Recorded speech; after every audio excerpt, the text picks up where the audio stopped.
नमस्कार आदाब दोस्तों। चलिए आज 7 मार्च शाम देश की बड़ी खबरें हम आपके सामने लेकर के आ गए हैं। सबसे पहली जो बड़ी खबर सामने आ रही है वो है आरएसएस और बीजेपी को लेकर के एक बार फिर से नया घमासान शुरू हो गया है। एक बार फिर आरएसएस बीजेपी आमने सामने आ गए हैं। वहीं दूसरी बड़ी खबर में आपको बताएंगे कृषि कानूनों को लेकर के अब कृषि मंत्री नरेंद्र सिंह तोमर ने एक बार फिर से बड़ा बयान दिया है। वहीं अगली बड़ी खबर में आपको बताएंगे पीएम मोदी की रैली में जिस तरह से यह बताया जा रहा था कि सौरव गांगुली आज बीजेपी का दामन थाम सकते हैं, इस मामले पर बीजेपी को एक बड़ा झटका लगा है। सौरव गांगुली ने बीजेपी को बड़ा झटका दिया है। वहीं अगली बड़ी खबर में आपको बताएंगे आंध्र प्रदेश में होने वाले चुनावों को लेकर के एमआईएम के जो प्रमुख असदुद्दीन ओवैसी हैं उन्होंने एक बड़ा ऐलान कर दिया है। वहीं अगली बड़ी खबर में आपको बताएंगे बिहार में बीजेपी समर्थित या हम ये कहें एनडीए समर्थित एक दल के 41 नेताओं ने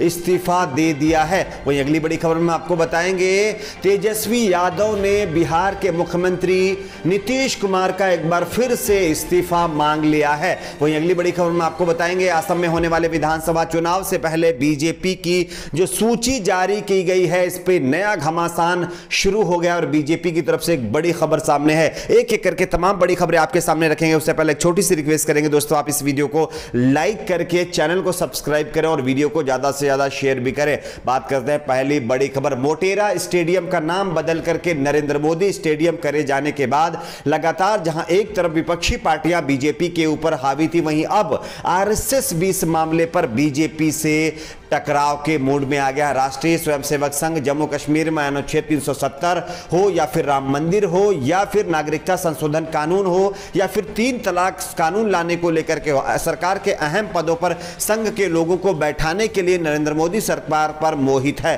परंतु इन दिनों अचानक उसे मोदी सरकार की एक बात का टोचने लगी है। दरअसल ये जो मामला है मोटेरा स्टेडियम का है। बताया जा रहा है कि संघ सदा ही व्यक्ति पूजा का विरोधी रहा है। ऐसे में सरदार पटेल स्टेडियम का नाम प्रधानमंत्री नरेंद्र मोदी के नाम पर रखने को लेकर के वह बड़ा असहज महसूस कर रहा है, जिसके चलते बीजेपी और आरएसएस के बीच लगातार टकराव बढ़ता जा रहा है। और लगातार पहले ही विपक्षी पार्टियां ये आरोप लगा रही थी कि बीजेपी अपनी विचारधारा लोगों के ऊपर थोपना चाहती है, जिसके चलते वो लगातार बहुत सारी चीजों के नाम बदलते जा रही है। और इस मामले पर अब आरएसएस ने भी बीजेपी से किनारा करते हुए उसके खिलाफ ये बड़ा काम करना शुरू कर दिया है। आपकी अपनी इस पर क्या राय है, आप नीचे कमेंट बॉक्स में जरूर बताइए। बात करते हैं अगली बड़ी खबर की। अगली बड़ी खबर कृषि कानूनों को लेकर के आ रही है। आप सभी जानते होंगे 300 दिनों से ज्यादा का लगभग जो है ये जो प्रोटेस्ट है वो हो गया है, लेकिन अभी भी जिस तरह से सरकार लगातार कानून को लेकर के अड़ियल रवैया अपनाया है, इस पर अब कृषि मंत्री नरेंद्र सिंह तोमर ने एक बड़ा बयान दे डाला है। फिलहाल अगर ताजा प्रोटेस्ट की बात करें तो 100 दिनों से ज्यादा का टाइम हो चुका है, लेकिन सरकार अभी भी किसानों से बातचीत करने के मूड में दिखाई नहीं दे रही थी। लेकिन अब किसानों के लिए एक अच्छी खबर आ रही है। कृषि मंत्री नरेंद्र सिंह तोमर ने कहा है कि सरकार आंदोलनकारी किसानों की भावनाओं का सम्मान करते हुए 3 नए कृषि कानूनों में संशोधन के लिए तैयार है। ये बड़ा बयान दिया है। साथ ही उन्होंने कहा है कि कृषि अर्थव्यवस्था की कीमत पर इस मुद्दे को लेकर राजनीति करने और किसानों के हित को नुकसान पहुंचाने के लिए विपक्षी दलों पर वहीं हमला किया है। केंद्रीय मंत्री ने यहां एग्रीविजन के 5वें राष्ट्रीय सम्मेलन को संबोधित करते हुए शनिवार को कहा कि सरकार ने किसान संगठनों के साथ 11 दौर की वार्ता की और यहां तक कि इन कानूनों में संशोधन करने की भी पेशकश की है। अगर किसान आगे हमारी मांगों पर यानी मानते हैं तो हम कृषि कानून में संशोधन के लिए तैयार हैं और फिर से एक बार किसानों से बातचीत करने के लिए तैयार है। तो ये एक और बड़ा मामला सामने आ रहा है। बात करते हैं अगली बड़ी खबर की। पीएम मोदी की आज पश्चिम बंगाल में रैली है और इस रैली में सौरव गांगुली के बीजेपी में शामिल होने पर लगातार कयास लगाए जा रहे थे, लेकिन सौरव गांगुली ने अब बड़ा ऐलान कर दिया जिससे बीजेपी की उम्मीदों को बड़ा झटका लगा। आज कोलकाता के ब्रिगेड मैदान में प्रधानमंत्री नरेंद्र मोदी एक बड़ी चुनावी रैली को संबोधित कर रहे हैं। इस रैली में भारतीय क्रिकेट टीम के पूर्व कप्तान और बीसीसीआई अध्यक्ष सौरव गांगुली के भी शामिल होने की बात कही जा रही थी, लेकिन खबर आ रही है कि पीएम मोदी की इस रैली में सौरव गांगुली नहीं शामिल होने जा रहे हैं। सौरव गांगुली इसमें नहीं शामिल होंगे। इसके साथ ही गांगुली के बीजेपी में शामिल होने के आसार भी अब खत्म हो गए हैं, यानी कि सौरव गांगुली अब बीजेपी नहीं ज्वाइन करेंगे। यह एक बड़ी खबर है और बीजेपी की उम्मीदों को बड़ा झटका है। बात करते हैं अगली बड़ी खबर की। आंध्र प्रदेश में होने वाले निकाय चुनाव से पहले असदुद्दीन ओवैसी की पार्टी की तरफ से एक बड़ा ऐलान कर दिया गया है। बताया जा रहा है कि एमआईएम अब आंध्र प्रदेश में भी चुनाव लड़ने जा रही है। यह बड़ी खबर सामने आ रही है। दरअसल आप सभी जानते होंगे कि पंजाब हो चाहे फिर गुजरात हो, उसके बाद लगातार बीजेपी बिहार में भी आप लोगों ने देखा होगा किस तरह से चुनावी मैदान में उतरी, लेकिन अब ये कयास लगाए जा रहे थे कि आंध्र प्रदेश में होने वाले निकाय चुनाव के अंदर बीजेपी चुनाव लड़ती है या नहीं लड़ती है। तो बीजेपी तो है ही मैदान में, साथ ही साथ एमआईएम भी उसको टक्कर देने के लिए आंध्र प्रदेश पहुंच गई है। जानकारी के मुताबिक असदुद्दीन ओवैसी ने 47 वार्डों में आंध्र प्रदेश के अपने उम्मीदवारों को चुनावी मैदान में उतार दिया है, यानी कि एमआईएम के 47 उम्मीदवार आंध्र प्रदेश के चुनाव में यानी कि चुनाव लड़ने जा रहे हैं। तो ये एक और बड़ी खबर एमआईएम को लेकर के बात करते हैं अगली बड़ी खबर की।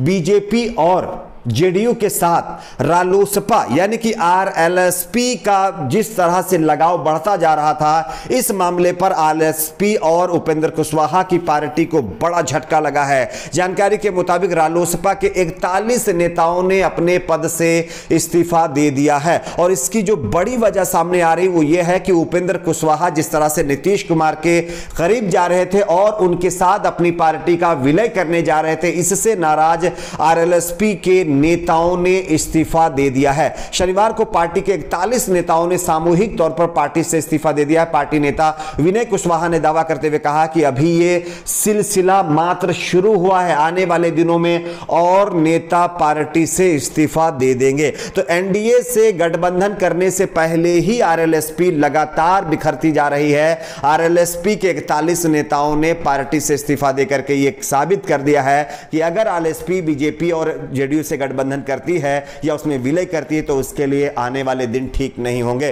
बात करते हैं अगली बड़ी खबर की। अगली बड़ी खबर तेजस्वी यादव को लेकर के आ रही है। आप सभी जानते होंगे कि बिहार में लॉ एंड ऑर्डर को लेकर के कितनी ज्यादा प्रॉब्लम्स बढ़ती जा रही हैं और इन सारे मामलों पर अब बिहार विधानसभा के नेता प्रतिपक्ष तेजस्वी यादव हर बार अपने बेबाक बोलों के चलते चर्चाओं में रहते हैं। अब हाल ही में उन्होंने मुख्यमंत्री नीतीश कुमार को एक बार फिर से निशाने पर लिया है और उन्होंने मुख्यमंत्री नीतीश कुमार का इस्तीफा मांग लिया है। दरअसल उन्होंने अपने ट्वीट में कहा है कि नीतीश कुमार अविलंब इस्तीफा दे। मुख्यमंत्री को यह भी नहीं पता कि उनकी सरकार में क्या हो रहा है।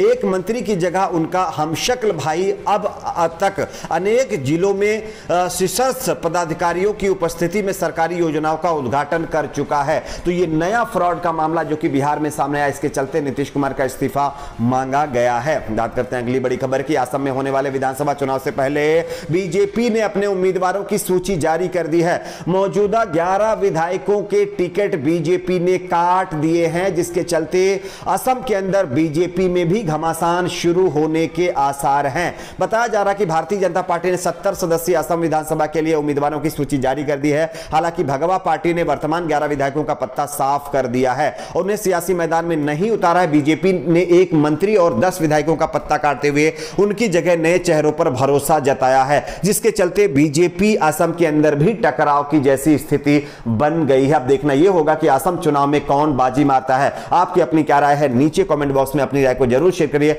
वीडियो को लाइक शेयर, चैनल को सब्सक्राइब जरूर करें।